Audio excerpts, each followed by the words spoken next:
చైనాను భారీ తుఫాను వణికిస్తోంది. సాధారణ తుఫాన్ల కంటే 3 రెట్లు ఎక్కువ బలమైన డాల్ఫిన్ తుఫాను తీరం దాటానికి ముందు 6,000 కిలోమీటర్ల మేర ప్రయాణించింది. దీని ధాటికి 1,300 విమాన సర్వీసులు రద్దయ్యాయి.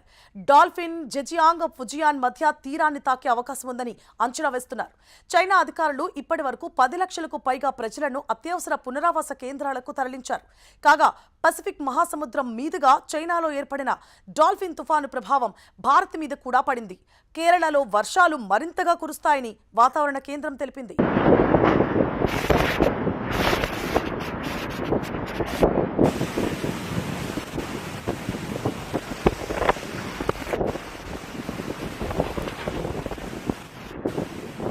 డాల్ఫిన్ తుఫాన్ దెబ్బకు చైనా విలవిల్లాడుతోంది. జెజియాంగ్ ప్రావిన్స్లోని వుహాన్లో తొలిసారిగా తీరాన్ని తాకిందని, అప్పుడు ఆ డాల్ఫిన్ గరిష్ట వేగం గంటకు 150 కిలోమీటర్లుగా అక్కడి అధికారులు తెలిపారు. భారీ వర్షాలు, ఈదురుగాలులు బీభత్సం సృష్టిస్తున్నాయి. చైనా ఆర్థిక రాజధాని షాంఘైలో గత 24 గంటల వ్యవధిలో దాదాపు 313 మిల్లీమీటర్ల వర్షపాతం నమోదైంది. గత 150 ఏళ్ల చరిత్రలో ఇదే అత్యధిక వర్షపాతమని అధికారులు పేర్కొన్నారు. షాంఘైలోని భవనాల కింది అంతస్తుల్లోని వ్యాపారాలు, వాణిజ్య సంస్థలు వరదల కారణంగా ప్రభావితమయ్యాయి. దీంతో ప్రజలు తీవ్ర అవస్థలు ఎదుర్కొన్నారు. వీధుల్లోని వరద నీటిలో నిల్చున్నారు. 100కు పైగా వీధులు జలమయమవటంతో ఇళ్లలోనే ఉండాలని ప్రజలకు అధికారులు సూచించారు. తుఫాన్ కారణంగా షాంఘైలోని 2 ప్రధాన విమానాశ్రయాల్లో 1,300కు పైగా విమాన సర్వీసులను రద్దు చేశారు.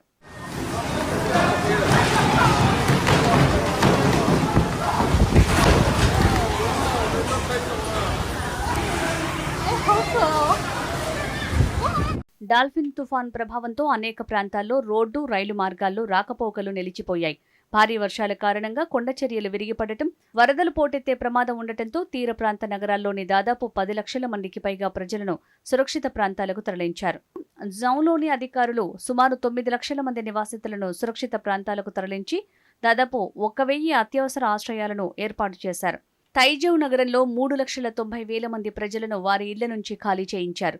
ఫూజియన్ తీర ప్రాంతంలో సముద్ర అధికారులు డజన్ల కొద్దీ ప్రయాణికుల ఫెర్రీ సర్వీసులను నిలిపివేసి 100కు పైగా సముద్ర నిర్మాణ ప్రాజెక్టుల పనులను నిలిపివేశారు. జెజియాంగ్ ప్రావిన్స్లో 1,500కు పైగా తాత్కాలిక శిబిరాలు ఏర్పాటు చేసినట్టు అధికారులు వెల్లడించారు.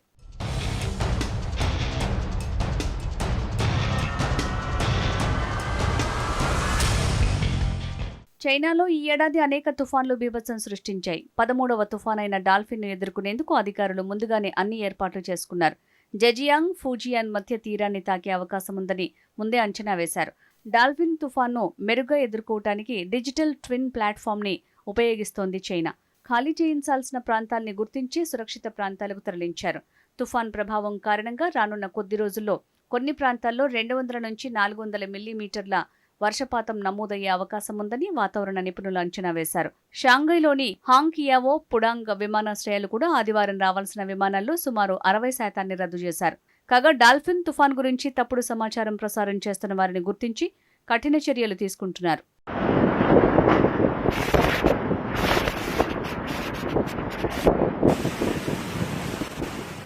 కాగా డాల్ఫిన్ తుఫాన్ తీరం దాటడానికి ముందు ఏకంగా 6,000 కిలోమీటర్ల మేర ప్రయాణించింది. చైనాను తాకడానికి ముందు ఈ తుఫాన్ తూర్పు ఆసియా దేశాల్లోనూ తీవ్ర నష్టాన్ని మిగిల్చింది. జపాన్, తైవాన్, ఫిలిప్పీన్స్ దేశాలపై తీవ్ర ప్రభావాన్ని చూపింది. వర్షాలు, వరదల కారణంగా ఫిలిప్పీన్స్లో 8 మంది మరణించగా 7,000 మందికి పైగా నిరాశ్రయులయ్యారు. జపాన్లోని ఒకినావా దీవిలో ఈదురుగాలుల ధాటికి 5 వృద్ధులు గాయపడ్డారు. 50,000కు పైగా భవనాలకు విద్యుత్ సరఫరా నిలిచిపోయింది. హాంకాంగ్ను కూడా డాల్ఫిన్ తుఫాన్ గడగడలాడించింది. తుఫాన్తో పాటు వేడిగాలుల ప్రభావంతో హాంకాంగ్లో ఉష్ణోగ్రత రికార్డు స్థాయిలో 36.9 డిగ్రీల సెల్సియస్కు చేరింది. మరోవైపు ఈ ఏడాది తీవ్రమైన ఎల్నినో సంవత్సరం కావడంతో పసిఫిక్ మహాసముద్రంలో తుఫాన్ల తీవ్రత మరింత పెరిగిందని నిపుణులు విశ్లేషిస్తున్నారు.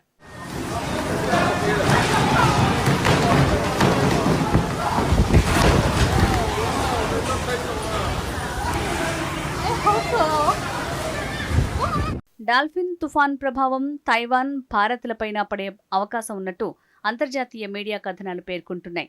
చైనా సరిహద్దుల్లో ఉన్న భారత భూభాగంలోనూ భారీ వర్షాలు కురిసే అవకాశం ఉన్నట్టు తెలిపాయి. కాగా పసిఫిక్ మహాసముద్రంలో చైనాలో ఏర్పడిన డాల్ఫిన్ తుఫాన్ ప్రభావంతో కేరళలో వర్షాలు మరింతగా కురుస్తాయని వాతావరణ కేంద్రం తెలిపింది. అరేబియా సముద్రం నుంచి వచ్చే గాలులు తూర్పు వైపు కదులుతూ పసిఫిక్ మహాసముద్రంలో తుఫాన్ కేంద్రాలుగా మారతాయి. కేరళ తీరం నుంచి పశ్చిమ కనుమల వరకు విస్తరిస్తూ అతిపెద్ద వర్షపాతానికి కారణమవుతాయి. కేరళలో గత కొద్ది రోజులుగా కురుస్తున్న వర్షాలు రాష్ట్రాన్ని అతలాకుతలం చేస్తున్నాయి. భారీ వర్షాల కారణంగా కొండ చర్యలు విరిగిపడి ఊర్లకు ఊర్లే మునిగిపోవడంతో ఇప్పటికే 15 మందికి పైగా చనిపోగా 7 మంది గల్లంతయ్యారు.